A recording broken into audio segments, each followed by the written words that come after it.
Tir, lu ngomong apa kecil suaranya tadi? Gue nggak dengar. Record. Iya, bentar. Dah. Ayo mulai.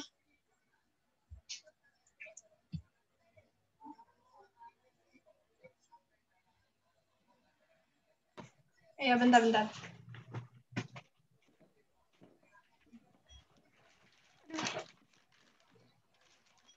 Oke, jadi ini mau tentir yang materi time 1-2 ya. Ya langsung aja sebenarnya gue pengen bahas soal aja sih langsung, cuma kata Tiara ada yang request materi. Ya udah, jadi kita bahas dikit-dikit aja ya. Yang pertama indirect holding dulu. Jadi ya strukturnya kalau yang kita tahu ya ada 2 ya. Yang induk anak cucu dan afiliasi terhubung. Nah, kalian udah pada tahu kan ya kalau cara nentuin kepemilikan induknya secara tidak langsung di cucu itu gimana? Berarti nanti persentase induk anak dikali persentase anak ke cucu gitu kan. Terus nyari NCI-nya gimana? Ya berarti nanti 100% dikurang kepemilikan secara tidak langsung dari induk ke cucu gitu. Sama afiliasi terhubung juga.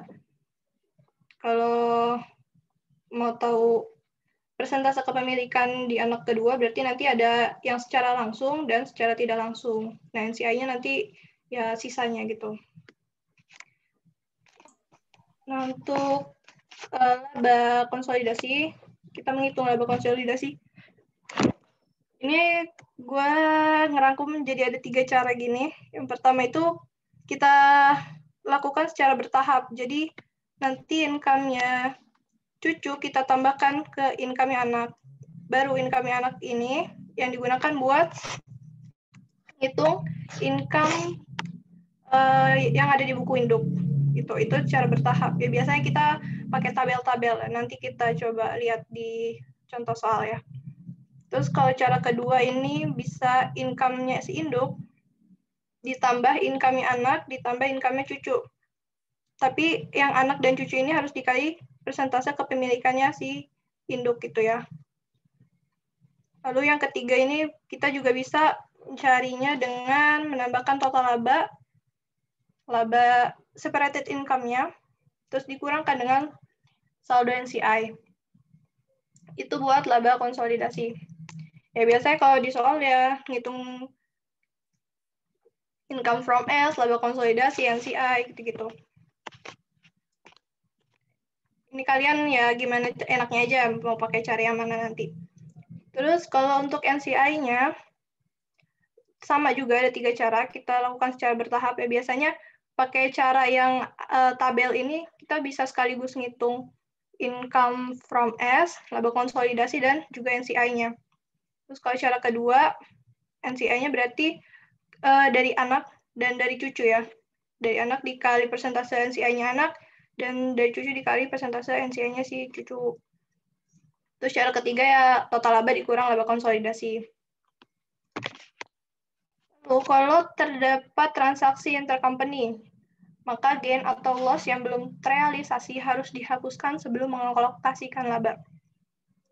Nah, biasanya separated income itu ada yang udah termasuk transaksi gain atau loss dari transaksi intercompany.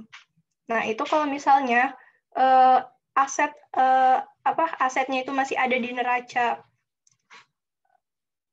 perusahaan, itu harus kita hapuskan ya gain atau loss-nya karena itu belum terrealisasi.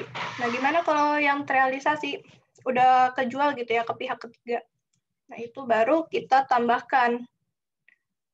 Ya, kita tambahkan di laba masing-masing perusahaan yang ada intercompany-nya, transaksi intercompany. Lalu kalau misalnya ada excess value, itu perlu amortisasi dalam menghitung income from anak atau income from cucu. Ini pelajaran EKL 1 lah ya. Nah, ini nih yang penting nih. Kalau misal excess value itu timbul saat induk membeli anak, maka amortisasi itu dilakukan oleh induk. Jika excess value timbul saat anak membeli cucu, maka amortisasi itu dilakukan oleh anak. Biasanya suka kekecoh ya di soal tuh excess value-nya ini, misalnya saat anak membeli cucu gitu, tapi kita malah nguranginnya nanti di perhitungan income-nya si induk gitu. Itu salah ya. Kayaknya harus dilihat dulu ini excess value-nya timbul atas akuisisi siapa. Nah, itu yang akan dikurangkan dari perhitungan income-nya. Terus jurnal-jurnal. Ini ya seperti biasa ya, jurnal menerima income, investment pada income. Terus jurnal yang dicatat saat menerima dividen, kas pada investment. Lalu ada jurnal eliminasi. Eliminasi ini ya seperti biasa juga yang udah kita pelajari. Ekuitasnya, excess value, terus dialokasikan ya secara proporsional di sini. Nah, jangan lupa ya, di sini ekuitasnya itu ekuitas 1 Januari, tahun yang bersangkutan. Nah, biasanya kan kalau di soal tuh juga ada ya, beda tahun gitu. Akuisisinya tahun lalu, tapi laporan konsolidasinya tahun sekarang. Nah, itu share capital dan retained earning-nya harus kita cari lagi yang tahun sekarang. Pokoknya yang saldo awal 1 Januari deh. 1 Januari ketika kita melakukan konsolidasi. Lalu jurnalnya ada paten. Ini maksudnya excess value ya. Bisa paten atau lain sebagainya lah. Income from S ini yang kita ini juga ya. Namanya NCI. Paling itu doang sih kalau jurnal eliminasi. Sama kalau misalnya ada transaksi intercompany juga dieliminasi. Nah, itu untuk struktur yang induk, anak, cucu. Kalau struktur afiliasi sebenarnya sama, perhitungannya juga sama. Tapi kalau untuk eliminasinya itu harus kita pisah ya, jurnal eliminasi. Misal seperti ini kan. Eliminasi ekuitasnya ini misalnya investment in S ini tuh dimiliki oleh induk dan oleh anak pertama misalnya. Nah, jadi nanti alokasinya harus kita proporsionalin sesuai persentasenya, jangan digabung. Terus ada eliminasi income from S-nya juga satu-satu, induk-induk, anak-anak. Itu ya materi singkatnya buat indirect holding. Kecepatan ya gue ngomong ya. Mana ada yang mau ditanyain dulu nggak? Ntar habis materi ini langsung ke soal aja biar ngena gitu ya. Terus ntar lanjut yang mutual holding.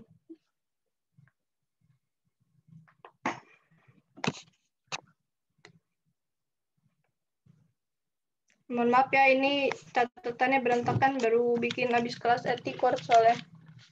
Gimana, ada yang mau ditanyain dulu?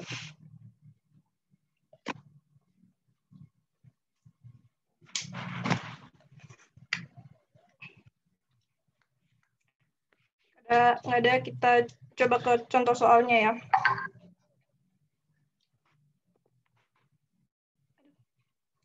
Ini contoh soal yang gue bacain ya. Di sini ada aset dan ekuitas, nilai aset dan ekuitas, POSE dan SITEN. POSE ini memiliki 80% SITEN pada 31 Desember. Bukan. Kirain ini akuisisinya, bukan. Jadi POSE ini memiliki 80% punyanya SITEN. Ini aset, investment, liabilities, dan lain sebagainya. Terus di sini pada 2 Januari 2020, SITEN mengakuisisi 70% kepemilikan Thayer seharga 150. Asetnya itu 200 telah dicatat pada nilai wajarnya. Ekuitas Thayer pada 31 Desember terdiri dari modal saham 150 dan 50.000. Nah, ini di sini ada informasi yang mengenai spread earning, dividen, dan transaksi intercompany-nya. Nah, di sini di pose itu ada laba yang belum terrealisasi sebesar 10.000 yang berasal dari penjualan tanah kepada Teyar. Ini downstream. Terus ada laba yang belum terrealisasi juga nih, yang di Teyar. Itu dari penjualan barang dagang kepada Siten. Ini upstream ya, pada 31 Desember. Nah, kita berarti kalau misalnya digambarin iniannya pemilikannya seperti ini ya. Pose 80%, Siten 70% ke Teyar. Terus kita cari dulu nih kalau excess value-nya ya, excess value. Di sini cost investment Teyar yang ini yang kita beli pada 2 Januari 2020, 150. Berarti implied value-nya kita bagi dengan persentase kepemilikannya, 70%. Dapatlah 214,286. Lalu book value-nya tuh 200 dapat dari sini ya, 150 modal saham dan laba ditahan 50.000. Sisanya ke paten. Ini nggak dikasih tahu ya. Oh, di soal ini nggak dikasih tahu ininya mau kemana. Oh, enggak deh, dikasih tahu ya. Akuisisi termasuk paten yang belum dicatat. Nih ya, berarti nanti excess value-nya ke paten. Patennya selama 10 tahun. Berarti nanti amortisasi per tahunnya 1429 ya, dibagi 10. Kita buat ininya dulu ya.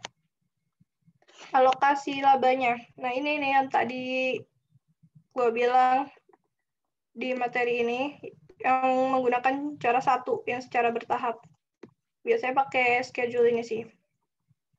Nah, pertamanya kita taruh dulu, kita tulis dulu spirit earning-nya masing-masing perusahaan. Terus kita kurangkan, kalau misalnya ada unrealized gain or loss.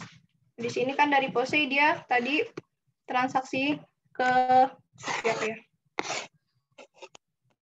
Pose ke Teyar, ya 10.000 penjualan tanah. Terus Teyar ke Siten 5.000. Nah, berarti kita harus hapuskan dulu nih unrealized profit dari masing-masing perusahaan ini. Terus jangan lupa ada amortisasi. Amortisasinya ini mengurang ke Teyar ya. Kenapa? Karena amortisasi ini timbul saat anak mengakuisisi cucu. Jadi nanti yang kayak tadi gue bilang nih, yang di sini, jika excess value timbul saat anak membeli cucu, maka amortisasi dilakukan oleh anak. Berarti nanti amortisasinya ini akan mengurangi income yang diterima oleh si Siten. Makanya kita kurangin di spirited income-nya Teyar. Gitu. Terus jadinya realized income-nya tinggal ditambahin, baru kita alokasiin. Sini 70%. Ya 70% kepemilikan Teyar. Kepemilikan Teyar oleh Siten. Terus untuk Siten ke pose ini harus kita tambahin dulu ya. Kita tambahin jadi 6.500.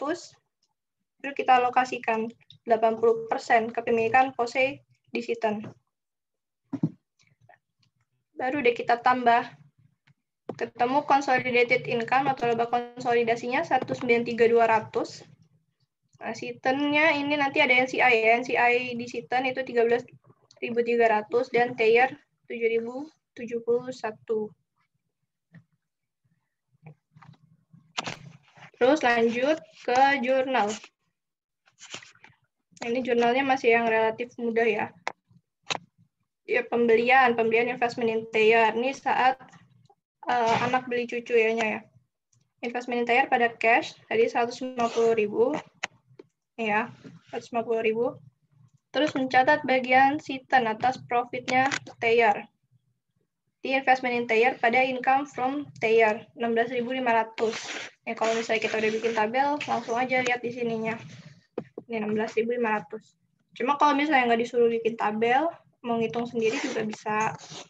Nih, caranya kepemilikan Siten di Teyar kan tadi 70%.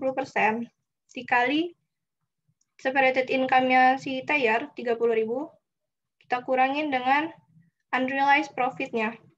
Dikurangin lagi dengan amortisasinya. Tuh. Lalu mencatat dividen, cash pada investment entire, 7.000. 7.000 dapat dari sini ya. 10.000 dividennya entire dikali dengan 70% kepemilikannya. Ini untuk di bukunya sisitan, di bukunya anak. Terus jurnal di bukunya induk, di POSI. Ini karena kita nggak tahu ya belinya kapan. Siapa tahu aja belinya udah tahun lalu gitu, jadi kita nggak mencatat pembelian sahamnya. Jadi kita langsung nyatet income from Siten. Kalau kita udah bikin tabel, tinggal dilihat aja nanti di sini. 43.200.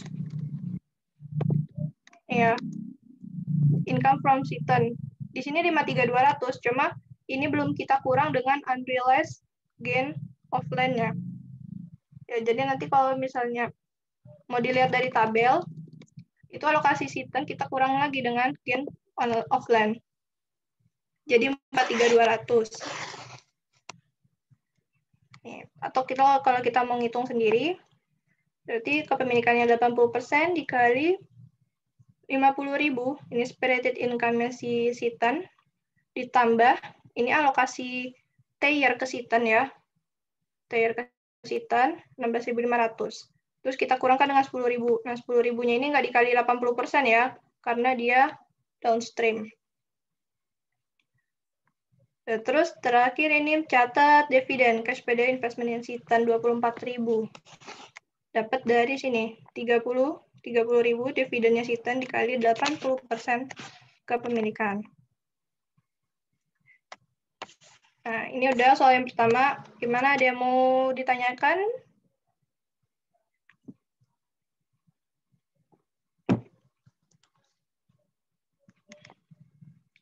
Lanjut soal kedua nih ya.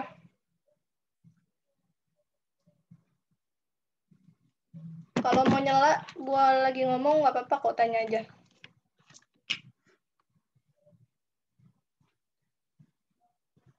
Ini buat yang struktur pertama nih. Terus ini gue ada lagi soal buat struktur kedua yang afiliasi terhubung, connecting affiliates. Oke, ada yang mau ditanyain ya yang tadi? Oke, lanjut. Di sini ada soal dari BIM sih sebenarnya. Di sini PET memiliki 70% kepentingan di SAL dan 60% di TAI. SAL memiliki 20% di TAI. Ini ada saldo investasi awal 2018. SAL, ini kepemilikan SAL 70% ya oleh PET. Ini kepemilikan TAI oleh PET 60%, dan ini kepemilikan TAI oleh SAL 20%. Ini saldo awal tahunnya. Selama 2018, PET, SAL, TAI memperoleh laba sekian dan dividennya sekian. Dalam laba terpisah milik PET terdapat unrealized gain sebesar 10.000 dari penjualan tanah ke SAL. Jadi di sini ada transaksi downstream dari PET ke SAL, unrealized gain ya, penjualan tanah. Selain itu, laba terpisah SAL juga termasuk unrealized profit sebesar 5.000 dari 15.000 penjualan inventory kepada PET. Sini ada transaksi upstream dari SAL ke PET, penjualan 15.000 dengan unrealized profit-nya 5.000. Inventory tersebut masih berada dalam saldo PET. Berarti ini masih unrealized ya. Kita suruh hitung consolidated income, jurnal, saldo investment, dan jurnal eliminasi. Nah, kalau digambarkan, struktur kepemilikannya seperti ini ya. PET 70% SAL, 60% TAI, dan SAL 20% TAI. Nah, kita buat ininya dulu. Tadi yang pertama apa? Consolidated income dan non-consolidated income. Nah, ini sama ya kayak yang sebelumnya. Kita tulis dulu separate earning-nya masing-masing. 70, 35, dan 20 yang ini. Lalu di sini kita kurangkan dengan unrealized profit yang tadi ya, transaksi intercompany. Dari PET 10.000 nih atas penjualan tanah. Dan dari SAL ini 5.000 ya, unrealized profit-nya. Ini kita kurangin dulu. Baru dapat yang realize-nya nih, earning yang realize. Baru kita, karena di sini nggak ada amortisasi ya, jadi kita abaikan aja. Baru kita alokasikan secara bertahap dari TAI ke SAL dan PET. Ya, di sini 20% ke SAL, ya, kepemilikan TAI, dan 60% ke PET. Tinggal dikali aja, 20.000 dikali 20% dan 20.000 dikali 60%. Lalu dari SAL ke PET-nya. SAL ke PET berarti ini nanti ditambahin dulu nih, 34.000 ya. Saldo income SAL sekarang baru dikali dengan 70%. Dapat 23.800. Kita tambahin dapat consolidated income-nya 95.800 dan non consolidated income atau NCI-nya itu 14.200 ya kalau ditotalin. Lanjut ke jurnal pada buku SAL. Nah, jadi di sini SAL catat adanya penerimaan dividen dari TAI. Ya. Di sini TAI dividennya itu 10.000 dikali kepemilikannya si SAL. Kepemilikan SAL ya 20%, jadi 2.000. Terus catat income. Income-nya 4.000 dapat dari sini nih. Ya. 20.000 dikali dengan 20%, 20.000 earning-nya si TAI. Jadi kalau di buku SAL cuma itu aja. Lalu buat di bukunya si PET. Di bukunya PET ini dia ada dua ya. Dia ada penerimaan dari SAL dan juga ada penerimaan dari TAI. Ini harus kita catat dua-duanya. Sini yang tadi dividennya 6.000 dapat dari 60% dikali 10.000. Yang dari TAI, terus income-nya 12.000. Ya kalau di tabel nih yang ini. Atau kalau mau ngitung ya 20.000 dikali 60%. Itu yang dari TAI. Sekarang yang dari SAL dia juga ngitung. Yang dari SAL dividen SAL ini 20.000 dikali dengan 70% ya. Berarti 14.000. Investment in SAL pada income, catat income from SAL-nya 13.800. Nah, kalau kita lihat di tabel, berarti yang ini ya, alokasi SAL income yang 70% ke PET, 23.800. Jangan lupa dikurang dengan unrealized profit-nya. Jadi 13.800 yang income yang dia terima. Atau kalau mau ngitung, juga bisa ngitung 70% dikali 30.000 income-nya SAL, ya 30.000 income-nya SAL ditambah 4.000 alokasi dari TAI ke SAL. Terus dikurang sama 5.000 nih, 5.000 unrealized profit yang diakui oleh SAL, dikurang sama transaksi yang downstream tadi 10.000 atas tanah. Hasilnya sama 13.800. Yang keempat kita suruh ngitung saldo investment-nya. Ini investment awal ya, investment awal. Ini di bukunya si P ya, di bukunya P. Investment awal kita lihat dari sini. P punya di SAL 183.400 dan di TAI 115.200. Ini nggak kepake lah ya. Ya kita masukin. Terus ditambah investment income ya. Investment income yang tadi ini 13.800. Terus sama 12.000. Kurang dividen 14.000 ini. Dikurang lagi yang TAI 6.000. Dapat deh saldo 31 Desember. Next, kita ke jurnal eliminasi yang terakhir. Ini transaksi intercompany-nya dulu ya. Transaksi intercompany. Sini ada eliminasi penjualan. Ya, tadi ya, atas penjualan 15.000 penjualan inventory harus kita eliminasi. Di sales pada COGS. Terus ada juga yang unrealized inventory-nya. COGS pada inventory 5.000. Yang ini ya. Terus ada juga 10.000 unrealized gain. Gain online pada land 10.000. Kita ngapus gain-nya. Terus jurnalnya apalagi? Jurnalnya di sini ada eliminasi ekuitas, cuma karena di soal nggak dikasih tahu ya saldo ekuitas si TAI dan SAL ini berapa, jadi kita kosongin aja. Nah, tapi jurnalnya seperti ini ya, nanti RE capital, kalau misalnya ada excess ya kita tambahkan. Nah, ini pada 1 Januari. Baru kita alokasikan proporsional 60%, 20%, dan sisanya ke NCI. Ini untuk yang TAI ya, karena kan TAI ini dimiliki oleh P dan dimiliki oleh S. Nah, kalau yang SAL ini ya seperti biasa ya, dia cuma dimiliki oleh P. Terus income from-nya, nah income from-nya di sini ada 3. Ada 3, kenapa ada 3? Nah, di sini ada income from TAI. Income from TAI ini dari kepemilikannya si P ya, kepemilikan P. Yang ini tadi 12.000. Mana nih? Nih. Ini ya. Dari TAI 12.000, terus dividennya 6.000. 12.000, 6.000. Sisanya investment TAI 6.000.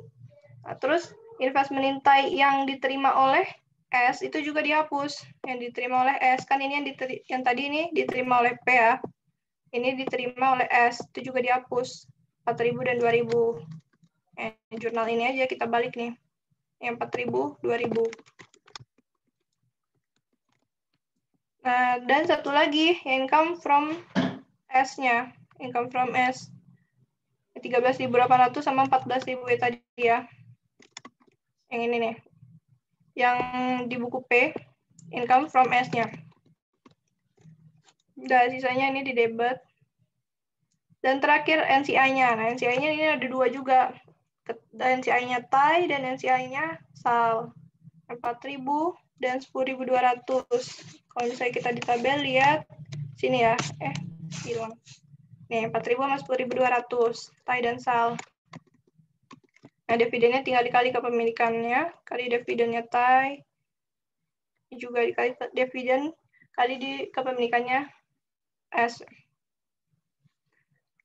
Udah nih yang indirect materinya dan soalnya itu gimana, ada yang mau ditanyain sebelum beralih ke mutual holding?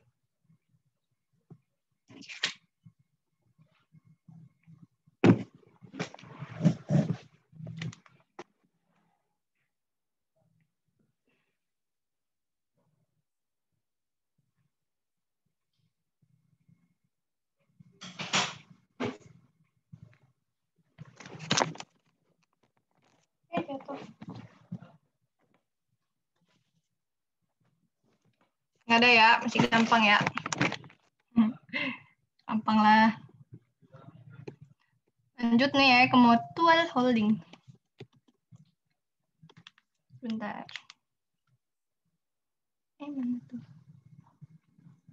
Nah, mutual holding ini strukturnya sama ya. Induk anak, nggak sama sih. Ini nggak ada cucu. Ini induk anak, terus ada afiliasi terhubung. Nah, ini kalau mutual holding, induk miliki anak, anak milik induk. Terus afiliasi terhubung, kepemilikan mutualnya ada di anak. Pendekatannya ada 2, treasury dan konvensional. Kita bahas yang treasury dulu.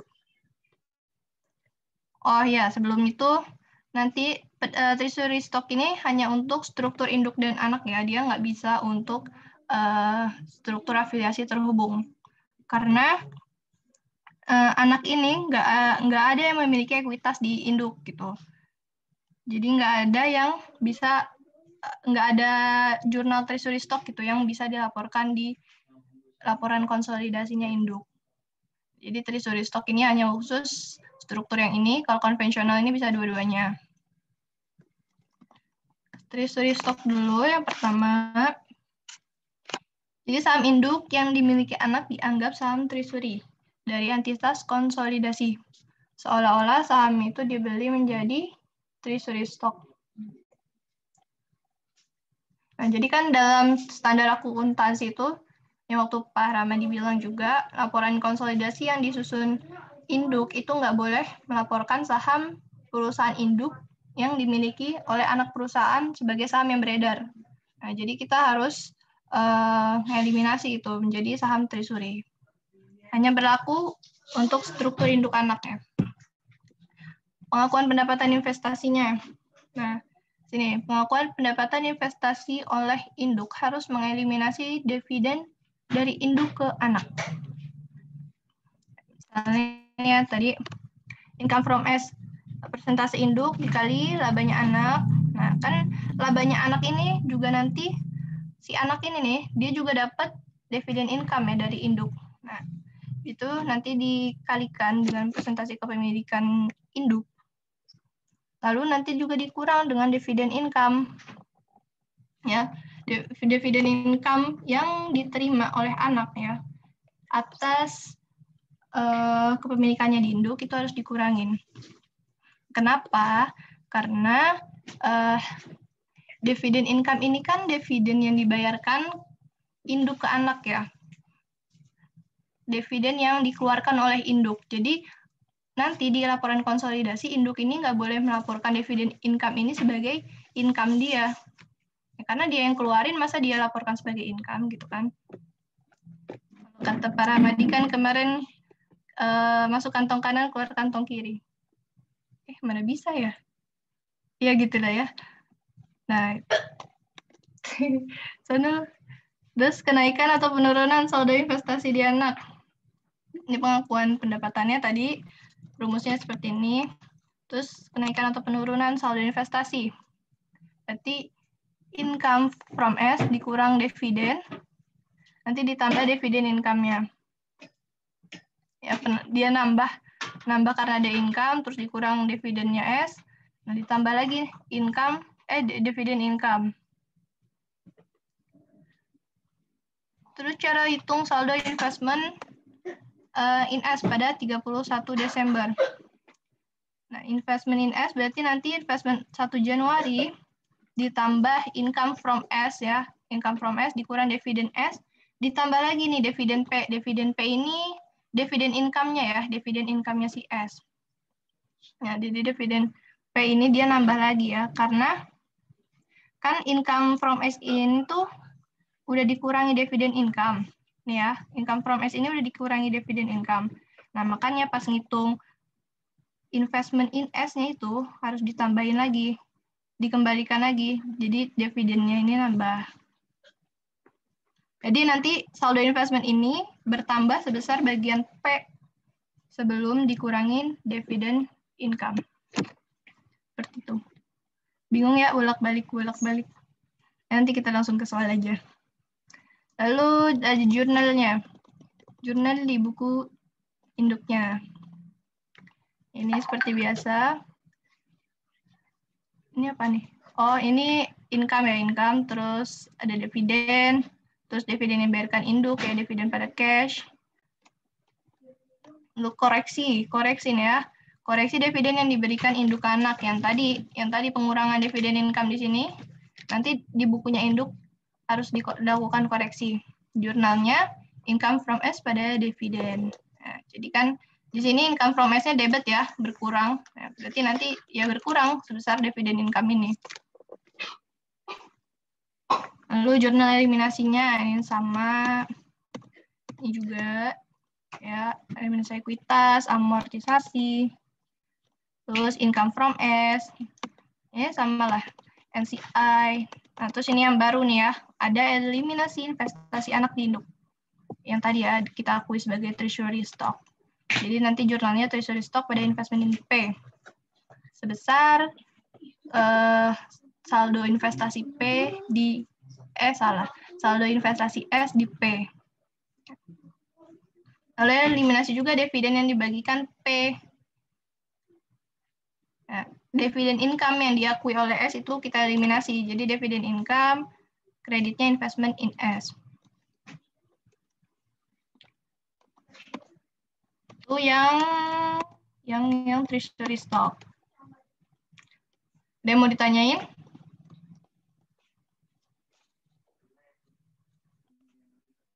Satu, dua, tiga. Oke, lanjut. Conventional approach. Nah, di conventional approach ini, saham induk yang ada di anak dipandang secara konstruktif, dihentikan atau dipensiunkan. Suara apa tuh? Bukan ya? Ya, jadi sahamnya induk ini, nanti saham induk yang ada di anak itu dihentikan, ya. Nah, nanti ada jurnal yang dibuat oleh induk terkait penghentian saham. Itu jurnalnya share capital, retained earning, terus kalau misalnya ada additional paid in capital juga bisa. Pokoknya seluruh ekuitasnya si induk. Ini ekuitas induk ya, bukan anak ya. Ekuitas induk, terus kreditnya investment in S. Ini jurnal penghentian sahamnya.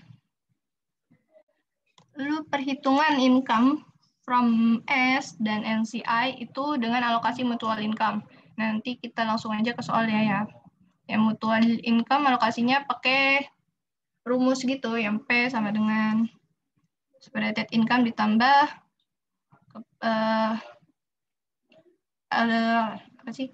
separated income ditambah persentase kepemilikannya di S gitu. Lalu menentukan laba konsolidasi. Nah, laba konsolidasi ini ada dua caranya. Pertama kita ngurangin income from S dikurang income from P. Jadi nanti kita ngitung dulu nih income from S-nya berapa. Nah, terus income from S ini kita kurangin income from P-nya. Ya, karena kita nggak boleh ngakuin income from P sebagai income yang ditambahkan di laba konsolidasi. Nah, kalau mau dijabarin nanti seperti ini. Persentase P dikali total laba S. Total laba S ini yang udah nanti kita hitung ya pakai alokasi mutual income. Ini juga total laba P yang udah dihitung pakai alokasi ini. Lalu cara kedua, ini labanya si S kita kurang dengan NCI expense. Lalu cara menentukan saldo NCI expense yang dicatat oleh induk. Saham S yang tidak dikuasai oleh P dikali labanya S. Oh, ini cara nyari NCI expense-nya. Berarti nanti total laba S yang udah dialokasikan dengan mutual income juga. Laba S kita kalikan dengan persentase NCI. Saham S yang tidak dikuasai oleh P. Lalu cara hitung saldo investment pada 31 Desember sama kayak yang treasury tadi. Nah, jurnalnya yang di buku induk. Terkait income-nya sama, terkait dividennya sama, pembayaran dividen juga sama. Nah, di sini bedanya kalau koreksi dividen induk ke anak. Kalau di konvensional itu dia makainya investment in S. Coba kita lihat. Kalau di sini tuh koreksi dividennya income from S ya. Income from S. Jadi kalau di treasury dia tuh mengurangi income from S. Tapi kalau di sini dia nambah investment in S. Mana sih? Hilang guys. Oh, ini. Nah, dia nambah investment in S. Nah, bedanya di situ tuh ya, kalau koreksi dividen yang ada di buku P, metode treasury dan konvensional. Terus ada retired investasinya yang tadi. Nah, sebenarnya ini tuh bisa masuk ke buku jurnal di buku induk, bisa juga masuk jurnal eliminasi. Ya.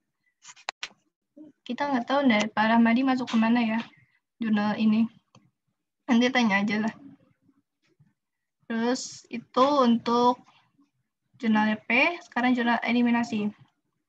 Eliminasi ekuitas sama excess juga.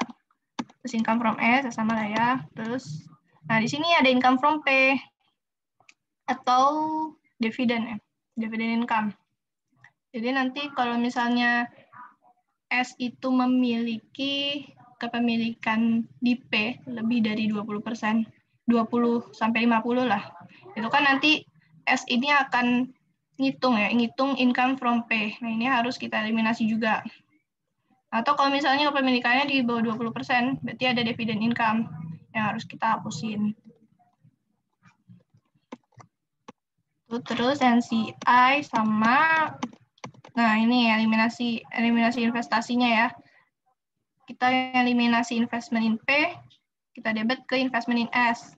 Nah kan kalau yang treasury tadi, debitnya treasury stock ya, bukan investment in S. Itu bedanya. Terus ini juga eliminasi dividen yang dibagikan P. Ini dividen P pada investment in S. Ini juga beda deh kayaknya sama treasury. Nah, kalau treasury kan dividen income pada investment in S ya. Kalau di konvensional dia dividen P, dividen akun dividennya, bukan dividen income. Pada investment in S. Nah, terakhir, jika terdapat amortisasi dalam perhitungan conventional approach, maka beban amortisasi dikurangkan dari income.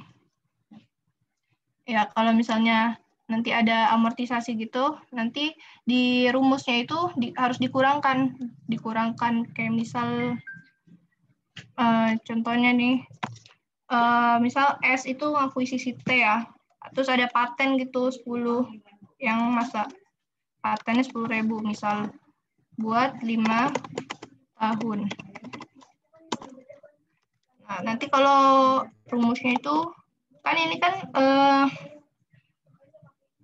paten ini muncul ketika S mengakui sisi T. Nah, berarti nanti rumusnya itu akan mengurangi labanya S. Bukan labanya T ya, bukan laba yang diakuisisi, tapi yang mengakuisisi.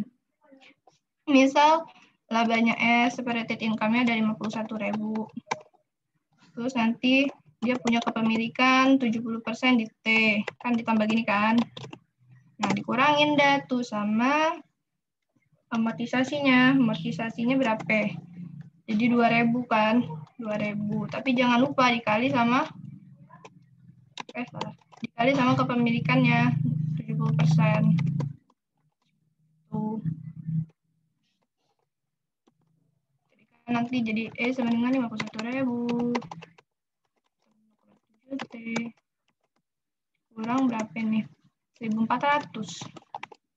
Itu ntar rumusnya seperti ini gitu. Bebannya dikurangkan dari income. Mau nanya. Ya. Kan ini yang S ya. Kan apa sih kayak induknya gitu. Dia kan kalau ada paten itu dikurangi. Nah, kalau apa hitung yang T-nya itu harus dikurangi patennya juga atau biasa aja separated income dikali kepemilikan. Separated income ditambah kepemilikan. Iya, biasa aja. Dia cuma ngurangin amortisasi ini yang mengakuisisi. Gitu. Oke, thank you. Mana ya?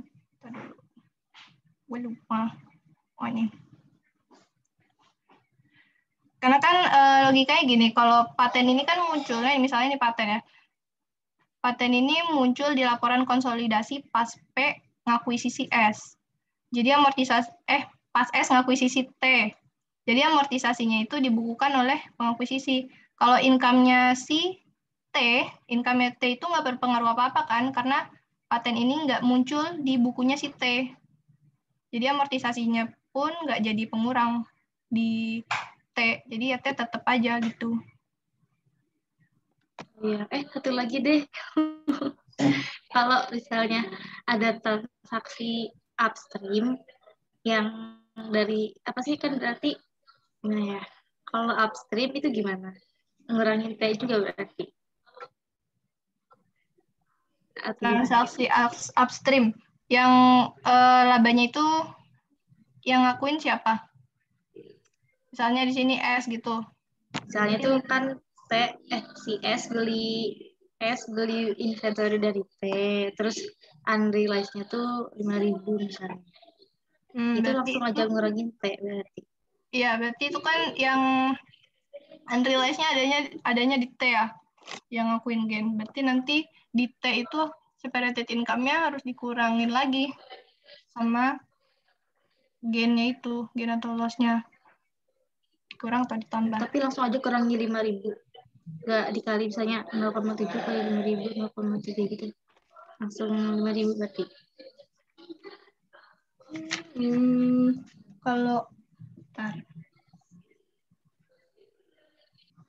Kalau menurut gue kayaknya dikali deh, kali persentase. Soalnya itu upstream kan.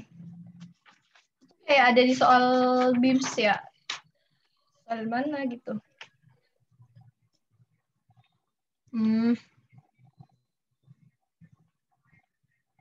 Soal P96 itu ada gen. Tapi ini gennya diakui oleh P. Dia nggak dikali persentase. Kayaknya gue nggak tahu sih, lupa soalnya. Tapi kalau menurut gue sih gitu, kalau di T karena dia upstream, jadi nanti dikali persentasenya aja. Berarti di dua-duanya ya nih ya, di S sama di P. Oh, gue ragu sih, ntar ya. Tapi kalau yang Amor tuh udah pasti. Yang itu nanti dulu deh, gue cari tahu dulu. Ntar takutnya salah gue ngomong.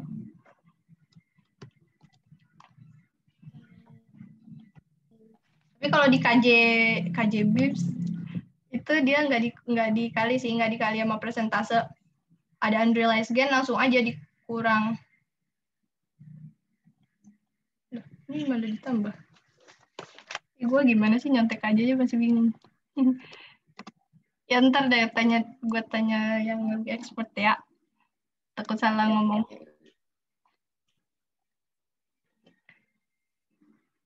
Yang lain ada yang mau nanya? Mun. Oi. Berarti kalau misalkan P beli S, itu amortisasinya dikurangnya di net income S-nya? Di P dong? Di P-nya? Iya. Oke. Sip, kasih. Yuk.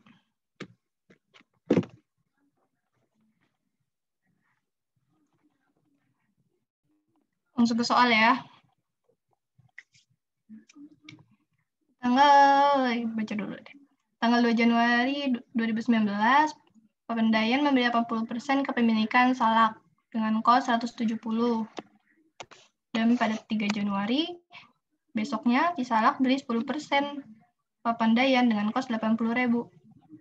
Di sini ada ekuitasnya, saldo ekuitas. Nah, di sini gue tambahin karena nggak ada keterangan ya. Jadi kalau ada selisih nanti dialokasikan ke paten selama 10 tahun. Ini ada spirited income dan dividennya. Kita disuruh menggunakan treasury stock dulu buat nyatetnya. Oke, pertama kita cari kalau misalnya ada eksesnya. Di cost P tadi kan 170 ya. 170. Terus cari implied value-nya dibagi 80%. Nah, book value net asset 200. Ya, net asset S nih, 150 sama 50. Patennya ketemu 12.500. Terus saat S membeli P, itu cost-nya 80.000, implied value-nya 800. Dan kebetulan sama ya, book value-nya 600, 200, 800. Jadi nggak ada selisih. Kita bikin pakai tabel aja biar gampang. Dan spirited earning-nya 100.000 buat Pegadaian dan 40.000 di Salak. Nah, terus di Salak ini jangan lupa di Salak ini selain dia nerima spirited earning, dia juga nerima dividend income dari P besar 6.000. 6.000 itu dari 60.000 dikali 10% ya. 60.000 dividennya. P dikali 10%. Lalu juga ada amortisasi selisih. Ada amortisasi selisih sebesar 1.250. Jadi dari 12.500 dikali 10%. Berarti nanti kita jumlah. Ini yang akan kita alokasikan ke P. Berarti nanti ini dikali dengan kepemilikannya P 80%. Ketemu 35.800. Nah, udah ketemu, nanti jangan lupa kalau cari income from S-nya dikurangin lagi sama dividen P yang diterima S ya. Yang tadi gue jelasin juga, berarti nanti dikurang lagi. Berarti nanti income from S yang netnya itu sebesar 29.800 ya. 29.800. Consolidated income-nya 129.800. Tinggal dijumlahin. NCI-nya ketinggalan. NCI-nya berarti sisanya 20%. 20% dikali income si S. Dia nggak usah dikurangin ini lagi. Udah langsung aja. Terus jurnal di P, ini saat dia beli S ya, investment in S pada cash 170.000 sesuai cost. Terus pengakuan income from S, income from S berarti income investment pada income 35.800. Nih, 35.800. Nah, ini belum dikurang ya, belum di adjust ini. Nah, ntar di adjustnya di sini income from S pada dividen 6.000. Nah, kalau misalnya kita lihat nanti income from S-nya sebesar 29.800 ya. 35 di kredit terus dikurang lagi main di debit. Nah, sebenarnya ada beberapa dosen ikut. Ada beberapa dosen yang ngegabungin dua jurnal ini gitu ya. Tapi ya terserah aja kalian mau makainya gimana, enaknya gimana. Nah, kalau digabungkan jadinya investment in S 35.800, terus kreditnya income from S 29.800, terus kredit lagi dividen 6.000. Ini saat menerima dividen, cash pada investment in S 16.000 dapat dari 80%. Ih, kemana nih?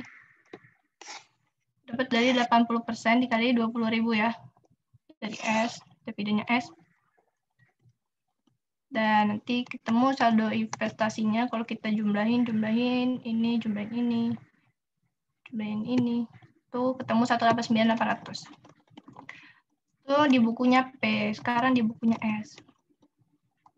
Di bukunya S, berarti saat investasi di P, ini sesuai cost tadi 80.000. Terus saat menerima dividen. Dividen cash pada dividen income.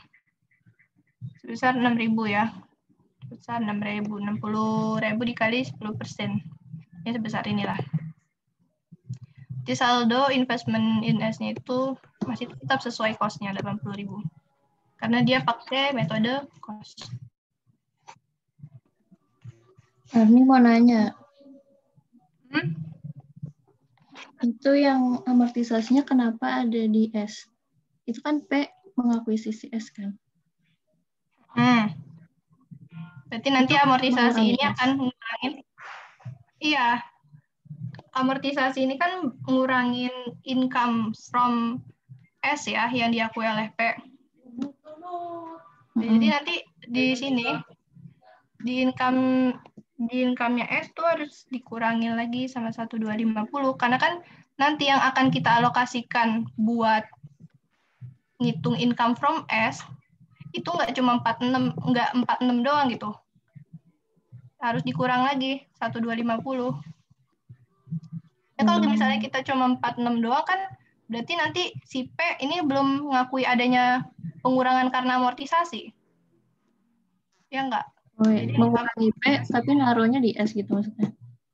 Ngurangin S tapi ngaruhnya ke income from S-nya. Oh iya. Kasih. Ya. Terakhir jurnal eliminasi. Aneh. Hah? Kalau yang 16.000 itu dari mana ya? Yang saat S menerima dividen P. 16.000. Kan P ini punya 80% di S. Terus dividennya S ini 20.000. Oh iya. Oke. Masih. Ya. Jurnal eliminasi ini eliminasi ekuitas, share capital, RE, paten. Kebetulan tahunnya sama ya. Ini ya, share capital, RE, paten 150, 50. Patennya tadi 12.500. Terus proporsionalin kali 80%. Terus sisanya NCI. Terus ada amortisasinya, kita eliminasi juga. Terus income from S-nya juga kita eliminasi. Nah, ini income from S-nya yang udah net ya, yang udah dikoreksi tadi, 29.800. Udah dikurang sama dividen P. Terus ini dividennya 11.000 ini. Sisanya ke investment in S. Kita eliminasi juga dividen income yang diakui oleh S. Yang 6.000, yang ini. Lalu NCI-nya, NCI 8.950. Lihat aja nih di sini ya. NCI 8.950, terus dividennya BNN tadi NCI berarti 20% ya, 20% dikali 20.000. Biasanya kayak NCI equity. Nah, ini jangan lupa kita harus eliminasi investasinya S di P. Treasury stock pada investment in P. Sebesar cost-nya ya. Sebesar saldo investment P di, saldo investment S di P. 80.000, yang ini. Ini harus kita eliminasi. Debitnya treasury stock. Nah, kalau misalnya pakai metode konvensional, debitnya investment in S. Gitu. Udah kelar, ini yang treasury. Dia mau nanya lagi. Cil.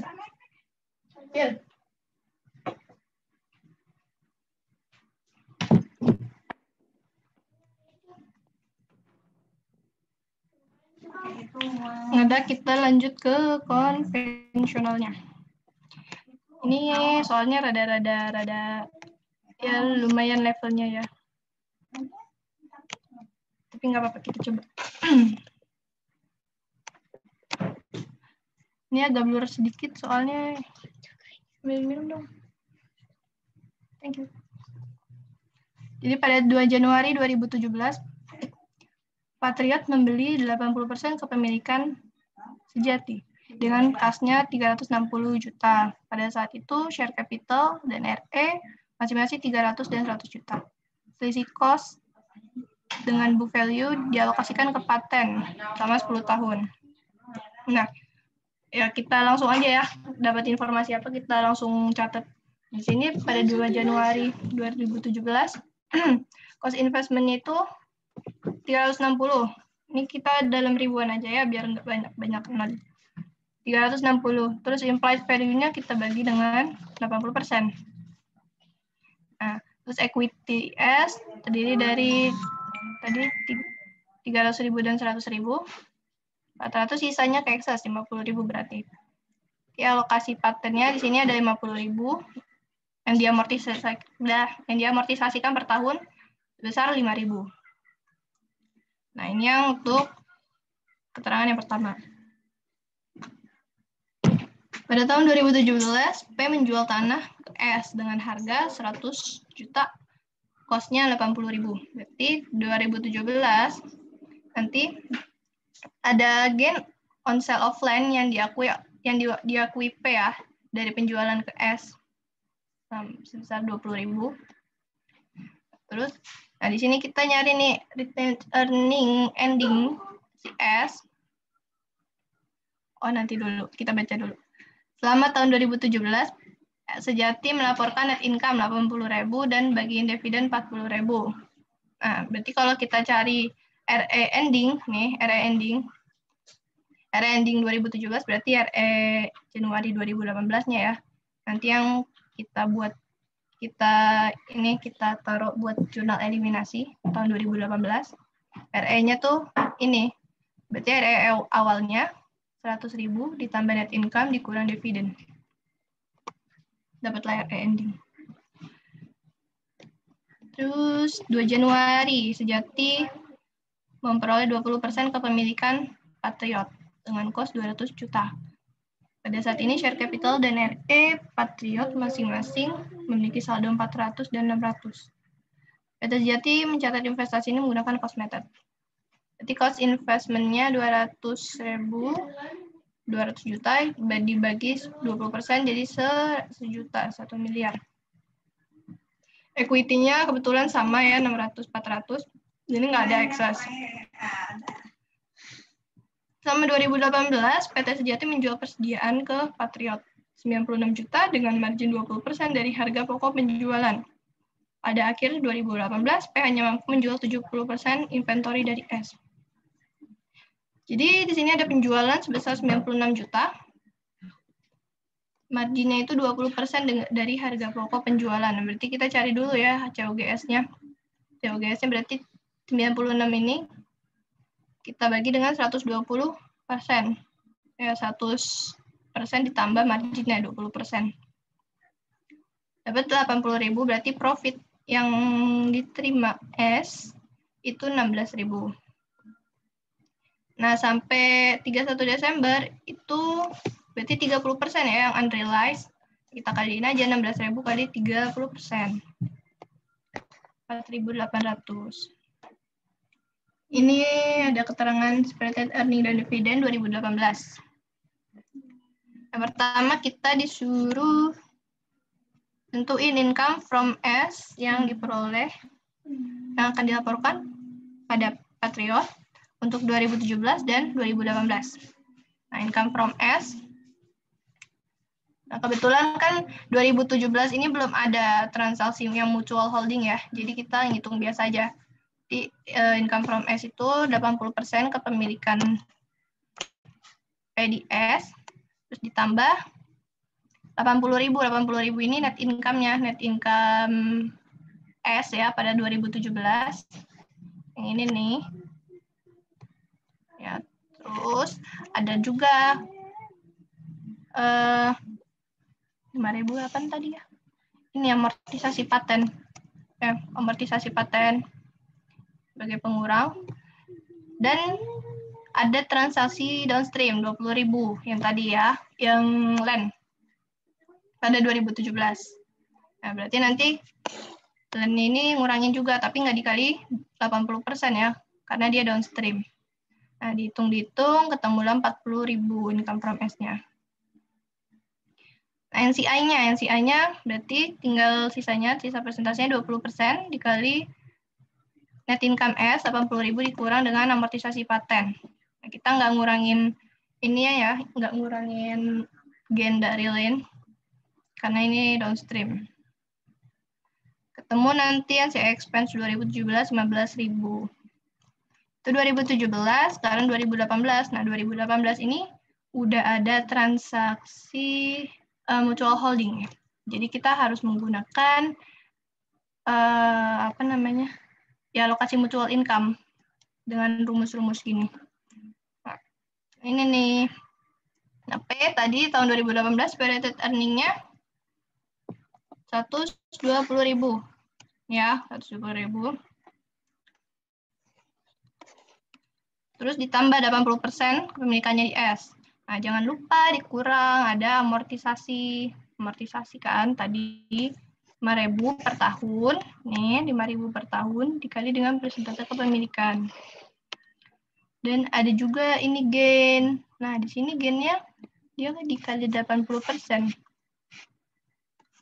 Gain yang penjualan persediaan ya, 2018 nih. Nah, ini di upstream nih. Ini upstream. Jadi dikali 80%. Yang pertanyaan Najmi tadi ya. Ini kan pembahasannya ini sebenarnya pembahasan dosen ya. Nggak tahu dosen siapa, lupa. Nah, ini kalau di pembahasan dosen dia, kalau transaksi intercompany-nya upstream, dia dikali 80%. Cuma kalau di KJ BIMSTO yang di problem 96, itu ada gain dari P, dia nggak dikali dengan persentasenya. Makanya itu juga mempengaruhi dia upstream dan downstream-nya. Dan begitu, kita tinggal kurangin nanti sama ini. Di P-nya 112.160 ditambah 0,8 S. S-nya 86.000. 86.000 ini. Ya, S 86.000 ditambah 0,2. 20% dari kepemilikannya P. Nah, udah dan nanti ya substitusiin aja, ketemu P dan S-nya sekian. Oke, selanjutnya ngitung income from S. Nah, sebenarnya ini ada dua cara. Kalian mau ngitung consolidated income-nya dulu atau mau ngitung income from S-nya dulu. Nah, kalau dari sini consolidated income ini 0,8 P. 0,8 kali labanya P yang udah dihitung tadi. Kenapa 0,8? Karena P ini di labanya P ini ada 20% yang dimiliki oleh S yang nggak boleh diakui sebagai consolidated income. Jadi consolidated income-nya cuma 0,8 aja. Nah, ketemu nanti 172.343. Nah, kalau dari sini, kalau kita ngitung CI dulu, terus mau ngitung income from S, bisa langsung. Berarti nanti consolidated income ini kita kurang dengan separated income-nya si P yang 120.000 tadi nih yang awal sebelum dikurang amortisasi dan lain sebagainya. Nah, dikurang nanti ketemu deh income from S-nya. Ini kalau pakai cara yang ini. Kalau misalnya kita mau ngitung langsung income from S-nya juga bisa. Berarti nanti 0,8 S ya. Income from S-nya nih 0,8 kali S, terus dikurang sama 0,2 kali P. 0,2 kali P. Jangan lupa nanti ada ini amortisasi ya, amortisasi dan transaksi intercompany. Ini juga mengurangi income from S-nya. Kita hitung-hitung, kita ketemu hasilnya sama 52343. Terus CI-nya tinggal nambahin aja income from S ditambah separated income-nya P. Tapi yang udah dikurangin ya, yang udah dikurangin dengan amortisasi dan apa tuh? Transaksi intercompany. 1717243. Itu cara menghitung income from S-nya. Lanjut ke NCI. Terakhir NCI berarti 0,2 S ya. NCI ini kan cuma dapat 0,2 ya, 0,20% dari miliknya S. Dikurang juga sama amortisasi dan transaksi upstream ini ya.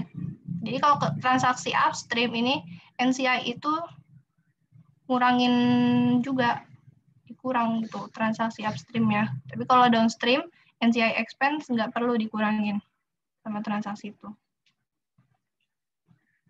Nah, nanti ketemu hasilnya NCI expense 23857.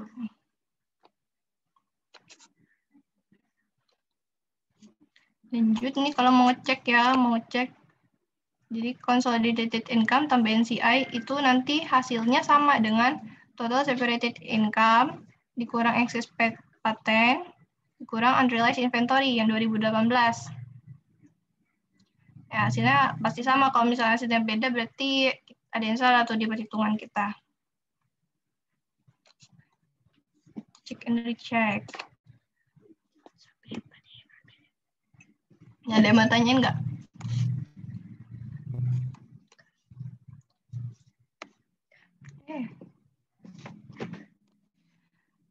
Selanjutnya ini ngitung saldo investment in S tahun 2018. Kan tadi kan kita belinya 2017 ya. Nah, makanya ini tuh kalian juga harus ngelihat tahunnya ya. Kalau misalnya ngerjain soal, kalau tahunnya beda, itu kita harus ngitung lagi pada 1 Januari 2018-nya, pada saat kita melakukan laporan konsolidasi. Nah, di sini kita investment awalnya dulu, kita cari 360 yang tadi ini nih, cost-nya ya, pas kita beli 2017, 360. Terus ada income from S ya. Investment kan untuk mencari investment akhirnya itu kan investment awal tambah income from S dikurang dividen ya. Nah, income from S ini 40.000 di 2017. Lihat di sini tadi udah kita hitung. Terus dividennya, dividen 2017. Nah, dividen di sini kan 40.000. Dividennya S ya 2017. Jadi 20.000 itu kita kali, 40.000 itu dividennya kita kali 80%. Nah, ketemu nanti investment akhir 2017 yang menjadi investment awal 2018. Nah, dari sini baru udah kita hitung investment buat 2018. Ini kita ada retirement, ya, penghapusan. Penghapusan investasi S di P. Investasi S di P harus kita hapusin. Tadi berapa ininya? 200.000 ya, yang ini. Mana tuh hilang? Nih. S ini investasi di P sebesar 200.000. Nah, ini harus kita hapusin. Jadi pengurang income, jadi pengurang investment in S-nya. Retirement-nya Terus kita tambahkan kalau misalnya ada dividen, kalau ada income dan dividen. Nah, income-nya kan tadi 52.343 yang udah kita hitung ini. Ya, income from S 2018. Terus dividennya, dividen 2018 ini dapat dari sini. Ada tadi di soal. Nih, dividen 2018-nya 36.000 CS. Kita kalikan dengan 80%. Temu sekian. Nah, jangan lupa juga kita tambahkan dividen yang tadi ya. Kan di rumus tadi tuh, berarti di rumus tadi gue lupa masukin yang retirement. Ini cara ngitung saldo investment. Nah, kita tambahin lagi dividen P-nya. Dividen yang diterima S dari P. Sebesar berapa? Di sini ya, dividen P 40.000. Kita kali dengan prestasinya S 20.000. Berarti dividen income-nya S kan berarti ada 8.000. Nah, dividennya S ada 8.000. Baru ketemu deh investment akhirnya 199.543. Ini buat 2018. Gitu. Emang agak ribet sih. Yang baru paling ini ya, retirement sama ada penambahan dividennya lagi. Udah, kita lanjut ke jurnal. Jurnal di bukunya P pada 2018. Nah, ini ya yang retirement-nya. Jurnal retirement-nya. Di sini capital stock pada RE, capital stock-nya 80.000 itu dapat dari 20%. 2018 nih. Kan, yang kita hapuskan itu kan ekuitas milik P ya. Yang kita retiredkan, ekuitas milik P pada 1 Januari pada awal tahun 2018. Nah, itu saldonya ini 400 sama 600. Nah, ini saldonya ini tuh nggak boleh kita laporkan semuanya di dalam neracanya P. Kita harus kurangkan lagi dengan kepemilikannya S. Jadi nanti 400 ini kita kalikan dengan 20%, ya. Kita kurangkan ya. Terus 600 juga kalikan dengan 20%. Buat ngurangin. Nah, ini.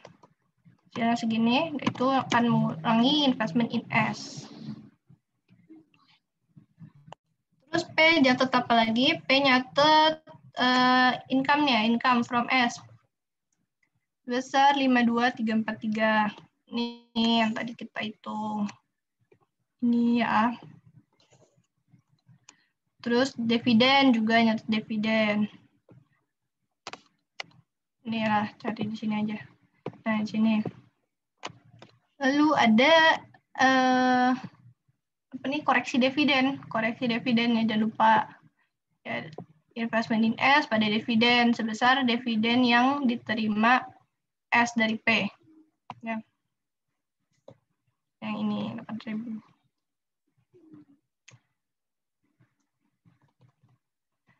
Itu jurnal di P, sekarang ke jurnal eliminasi. Ini gue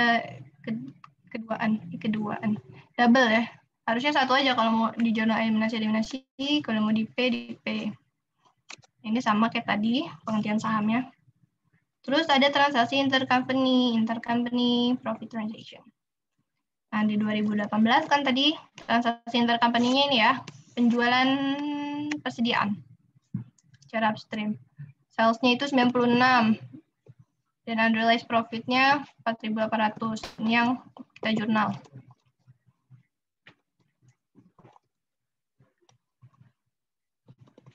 Sales pada COGS pada inventory 96 sama 4.800. Oke. Nah, terus ini sebenarnya pelajaran KL1 lah ya. Intercompany dari transaksinya land. Transaksi land pada 2017 ini tuh pada 2017 guys. Ya kan 2017 si IP ini ada gain yang diakui 20.000. Kita eliminasi juga. Nah, kan biasanya kalau misalnya di tahun yang sama kan debitnya gain online ya. Karena ini udah di tahun kedua, jadinya investment in S. Kalau misalnya pakai metodenya cost, berarti return earning. Gitu. Next, ini income from S dan dividend S yang kita eliminasi. Nah, ini kalau di dosen nih, jawaban dosen dia digabung ya. Tapi kalau menurut gue mending disatu-satuin aja deh daripada bingung kan. Nah, di sini income from S-nya 52, 43, 343. Yang udah kita hitung tadi. Terus dividennya juga yang udah kita hitung tadi 28.800. Sisanya ke investment. Nah, terus dividen income-nya juga nih kita eliminasi. Ya, dividen income yang diterima S. Dividen income pada investment in S 8.000. Itu untuk income dan dividennya. Terus NCI-nya juga sama. NCI expense 23857 yang udah kita hitung tadi. Mana sih? Oh ini. Ini 23857. Terus dividennya, hilang mana tuh? Dividennya 7.200 dari 36.000 dikali 20% ya. 36.000-nya dividen S, nih. S bagi 36.000 kali NCI-nya 20%. Sisanya kayak NCI equity. Nah, ini kita tadi belum eliminasi ekuitas ya. Nah, ini eliminasi ekuitasnya. CS, capital stock, retained earning, paten. Nah, capital stock-nya ini karena nggak ada perubahan ya, jadi sama nih, sama yang saldo awal 2017. Nih, yang 300.000. Nah, tapi retained earning-nya yang kita eliminasi itu yang awal tahun 2018. Ya, berarti yang ini nih, yang kita hitung tadi juga, 140 ya. Jangan 100.000, nanti salah. Ya, pokoknya yang awal tahun itu. Oke, nah terus patennya. Nah, patennya ini kan udah tahun kedua ya. Berarti yang unamortized-nya 45.000. Ya, karena 5.000-nya udah diamortisasi di 2017. Baru kita proporsionalkan 80% ke sini, 20% ke sini. Ini amortisasinya. Ya, bisa lah ya. Terus resiprokalnya nih. Nah, kalau metode konvensional, investment in S pada investment in P. Sebesar saldo investment in P-nya di S. Saldo investment in P yang ada di buku S. Nah, ini kan tadi 200.000. Mana nih? Ini cost of investment-nya. Yang tadi S beli 200.000 itu harus kita hapusin, eliminasi. Dan terakhir, eliminasi dividen-nya P. Dividen P, dividen income-nya ya, yang dikasih P kepada S. Dividen pada investment in S 8.000. Nah, sebenarnya ini tuh kebalikannya sama ini nih, yang tadi mana yang dibukukan oleh P. Nah, kebalikannya ini ya, investment in S pada dividen. Dieliminasinya dividen pada investment in S. Oke, mantap, kelar. Gimana, saudara-saudari? Ani mau nanya lagi. Berarti kalau yang ada retirement itu cuman ini dong ya yang konvensional. Kalau yang treasury pas ngitung saldo investasi itu nggak perlu dikurangin retire apa penghentian berarti ya? Ya, ini cuma buat di metode konvensional aja. Oke.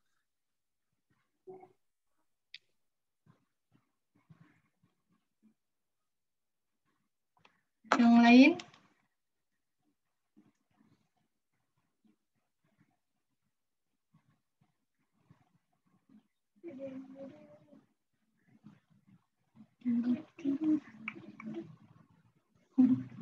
Yaudah.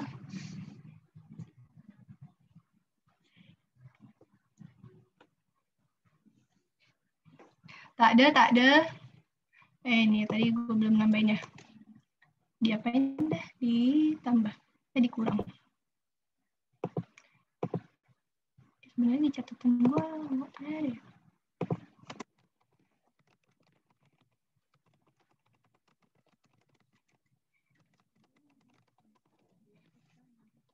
Oke. Udah ada yang mau tanya lagi? Ini udah selesai, udah kelar. Kalau ngitung investasi yang treasury dikurang juga nggak? Sama apa? Itu yang ngitung saldo investasi tadi. Ini dia nggak dikurang sama retirement. Yang ini kan. Oh iya. Nah, ditambah dividennya doang.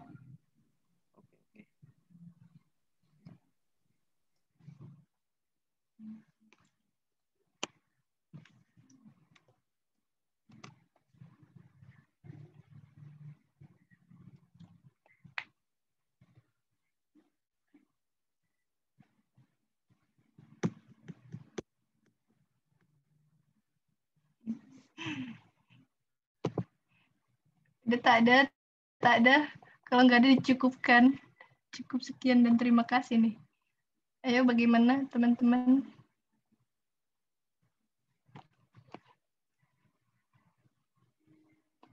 Ada yang mau tanya lagi nggak nih? Mumpung Agni masih ready. Ready stock man. Mau nanya lagi boleh gak? Ya, Sorry nanya mulu. ini suara siapa ya? Kalau Najmi, Oh iya. kalau misalnya apa? eh kan ada profit. Iya sih bingung jelasin. Ada misalnya jual tanah. Ada deh kayaknya perasaan di soal games tuh yang jual si P yang jual tanah ke S. Nah, terus tanahnya itu laku ke orang lain. Nah, gitu. Terus aku bingung kenapa jadinya nambah gitu, bukan ngurang. Karena dia udah realize. Iya kan kalau unrealized tuh dikurang ya. Kalau realized tuh dia ditambah. Kayak pelajaran Elsa tuh, aduh gue lupa sih. Oh, jadi mau dia kalau realize itu berarti yang di P sama di S-nya dua-duanya positif ya berarti. Nambah berarti. Di P atau di S. Salah satu aja yang ngejual siapa? Yang jual misalnya P. Berarti nanti realize di P. Oh, oke. Ya kalau realize nambah ya.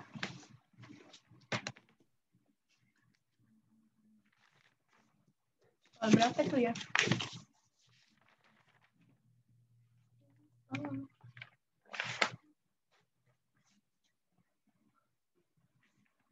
Oh, di problem 91 ya tuh ada tuh.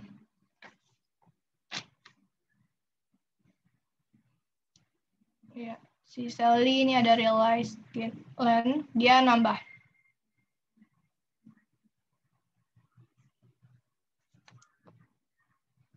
Oke, ada lagi.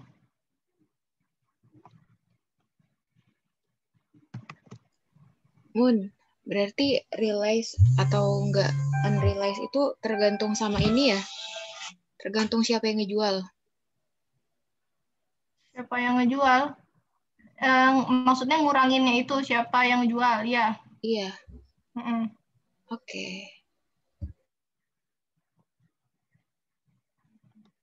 Misal dijual oleh Pose, berarti nanti ya kalau unrealized ya ngurangin dia, kalau realize ya nambah ke dia juga.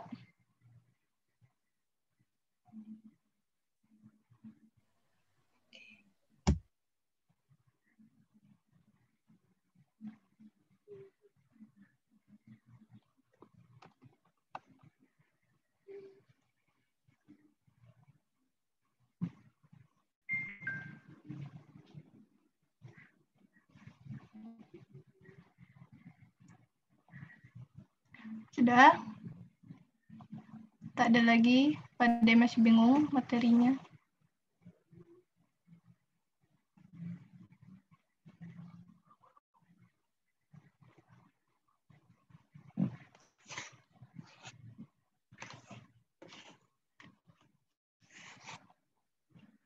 Sebenarnya tuh tadi gue mau nambahin satu soal lagi, tapi nggak nemu-nemu yang ada jawabannya. Yang mutual konvensional, tapi yang afiliasi terhubungnya. Yang ini nih. Semoga aja besok nggak keluar ya. Sama aja sih, cuma kan jurnalnya nanti dijabarin ya, eliminasinya. Mana ini, kayak misalnya ini, investment indexnya nanti ada 2. Gitu. Ya, sama-sama. Sama kayak direct tadi yang ini. Cuma versi mutualnya. Nanti di sini selain ada P sama S, ada alokasi T juga, T sama dengan berapa gitu. Tapi nggak nemu soalnya, mohon maaf ya. Itu udah kayak gitu. Putus-putus. Putus-putus. Kayak gitu. Hah?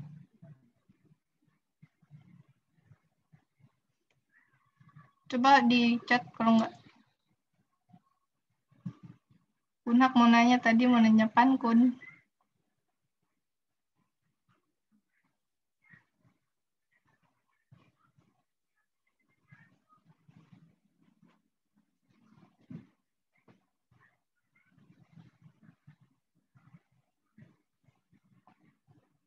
Ini kelas sebelah belum kuis ya? Atau gimana? Ada info nggak, Ki? Belum kelas sebelah sehabis kita. Wah. Wah.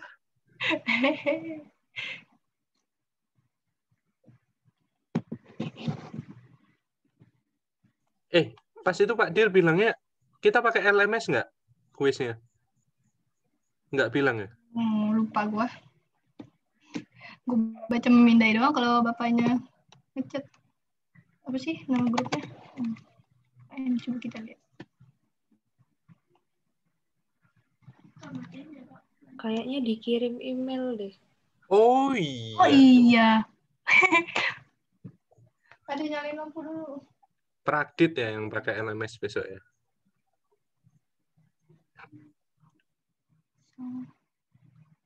Oh, email. Berarti waktunya 35 menit. Oh iya, 40 menit, 5 menit kan. Paling satu ini doang sih.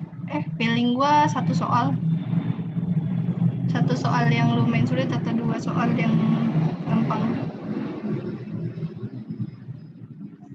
2 soal susah deh. Bola kagak cukup nanti waktunya.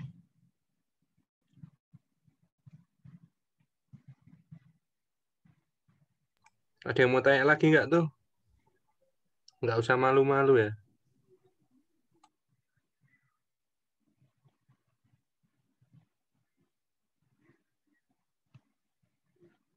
Satu soal gampang, amin.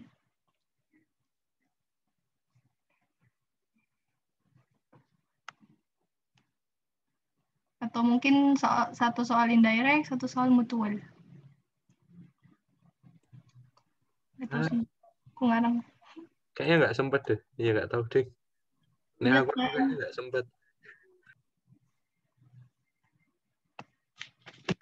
Atau enggak, soalnya cuma bikin diagram doang. Nggak mungkin sih.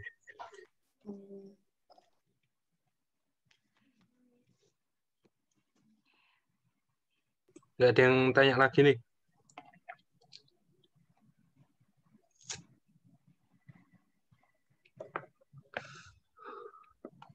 Tadi Kunhak katanya mau tanya. Kun, tanya nggak lu? Nggak gitu.